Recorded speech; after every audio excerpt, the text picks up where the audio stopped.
ஓம் ஸ்ரீ குருப்யோ நம. ஸ்ரீ மகாபரிவாஜரணம் மகாபரிவாஜரணம் மகாபரிவாஜரணம்.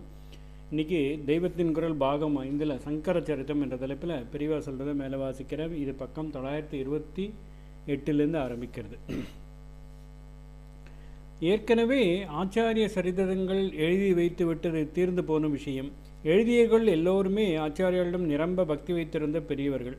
தங்களுடைய பக்தி தங்களோடு முடித்து போகாமல் லோகத்திலும் பரவுவதற்காகவே அவருடைய சரித்திரத்தை அழகாக எழுதி கொடுத்தவர்கள். அவர்கள் செய்துள்ள உபகாரம் பெரிசு. அவர்கள் எல்லாரையும் நாம் போற்றத்தான் வேண்டும். இன்றைக்கு அந்த சரித்திரங்களை நாம் எப்படி பிரயோஜனப்படுத்தி கொள்ளப் போகிறோம் என்பதை கவனிக்க வேண்டியதாகிறது.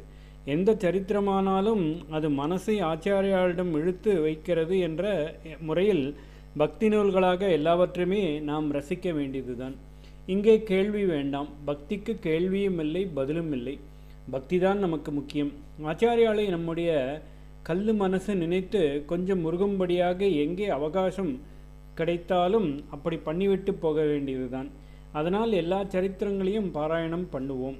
கதையாக இருப்பதில் எது வாஸ்தவம் என்று தெரிந்து கொள்ள ஆசைப்பட்டு அறிவினால் அலசி பார்க்கும்போது நிஷ்பக்ஷபாதமாக பண்ண வேண்டும். அவர் எப்படி சுயாபிமானம் இல்லாமல் சத்தியத்தை பார்த்தாரோ, ஏகமான பரம சத்தியத்தை பார்த்தாரோ, அப்படி அவருடைய சரித்திரங்களில் சத்தியத்தை பார்க்க அவரையே பிரார்த்தித்து கொண்டு நடுநிலையில் இருந்து கொண்டு பண்ண வேண்டும். சத்தியத்தோடு பிரேமையும் முக்கியம். ஒன்றுக்காக இன்னொன்றை விட்டு கொடுக்கக்கூடாது. சத்தியம் என்று நமக்கு ஒன்று முடிவாக தோன்றுகிறது என்பதற்காக அந்த முடிவுக்கு வர முடியாதவர்களிடம் பேதம் பாராட்டக்கூடாது. அத்வைதம் என்றாலே அபேதம்தான். ஒன்றாய் போய்விடுது என்ற ஐக்கியத்தையே சொன்னவர் ஆச்சாரியார். அவர் விஷயமாக அபிப்பிராய பேதம் மனோபேதம் என்று ஏற்பட செய்தோமானால் அதைவிட அபச்சாரம் இல்லை. நமக்கு சத்தியம் தெரிய வேண்டும். உள்ளது உள்ளபடி பார்த்து புரிந்து கொள்கிற தீரம் வேண்டும். தீரம் என்பது சண்டைக்கு போகும் சுரத்தனமாகாமல் இருக்க வேண்டும். நம் மனசில் கொஞ்சம் கூட பிரேமை மாறாமல் மற்றவர்களுக்கும் எடுத்து சொல்ல வேண்டும். அவர்களுக்கும் சத்தியமான திருஷ்டியும் பிரேமையுள்ள மனசையும் வாய்க்க வேண்டும் என்று ஆச்சாரியாலையே பிரார்த்தித்து கொண்டு இந்த விஷயத்தில் பிரவேசிப்பதுதான் முறையான மனோபாவம். மாதவீய சங்கர விஜயம் என்பது நிறைய பிரச்சாரமாகி இருப்பதாக சொன்னேன். காவியரசங்கள் நிரம்பியதாக அது இருப்பதுதான் ஒரு காரணம். அதே சமயத்தில் தத்துவங்கள் சித்தாந்தங்கள் முதலியவற்றையும் ஆச்சாரியாளுக்கு மாற்று சித்தாந்திகளுக்கும் நடந்த வாதங்கள் முதலியவற்றில் டீப்பாக அலசி அதில் சொல்லியிருக்கிறது. சங்கர விஜய புஸ்தகங்களில் முதலில் அச்சு போட்டு தேசம் முழுவதிலும் விநியோகமான புஸ்தகம் அதுதான் என்பதாலும் பிரபல்யமாயிற்று.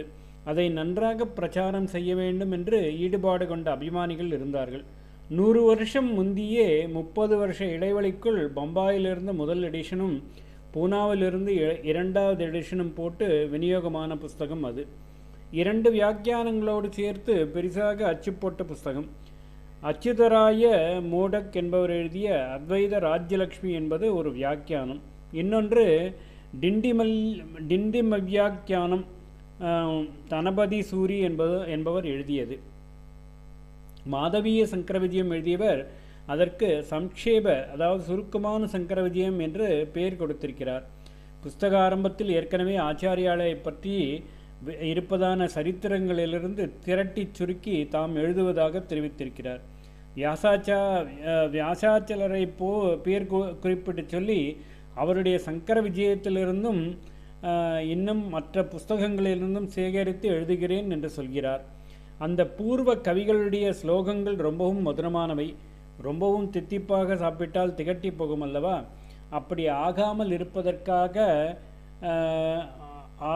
இருப்பதற்கே உப்பு உரைப்பு புளிப்பு மாதிரி மாற்று ருசியாக என் சொந்த ஸ்லோகங்களையும் அவர்களுடைய ஸ்லோகங்களோடு கலந்து ஒரு வினோதமான ஸ்டைலில் எழுதியிருக்கிறேன் என்று வினயமாக சொல்கிறார்.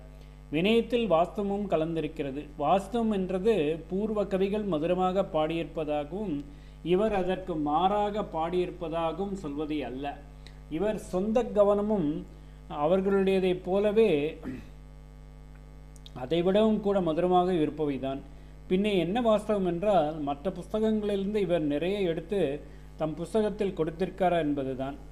வியாசாச்சலியத்திலிருந்து பெரிய பெரிய பகுதிகளாக எடுத்து தம் புஸ்தகத்தில் ஆங்காங்கே சேர்த்திருக்கிறார்.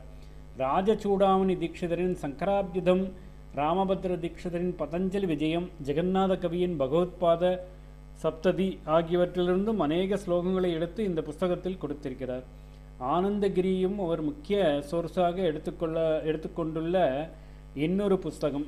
ஆனால் அது ஸ்லோகம் கொஞ்சமாகவும் கத்தியம் உரைநடை அதிகமாகவும் கலந்து எழுதப்பட்ட புஸ்தகமாகியால் முழுக்க ஸ்லோகரூபமாகவே அமைந்த இந்த புஸ்தகத்தில் அதிலிருந்து அதிகம் சேர்க்க முடியவில்லை.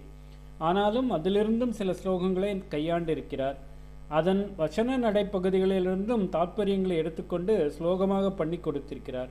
மொத்தத்தில் பல புஸ்தகங்களில் சாரமாயுள்ளதையெல்லாம் ஒரே இடத்தில் நாம் சேர்த்து படித்து ரசிக்கும்படியாக தம்முடைய நூலில் திரட்டி கொடுத்திருக்கிறார். மூலத்தில்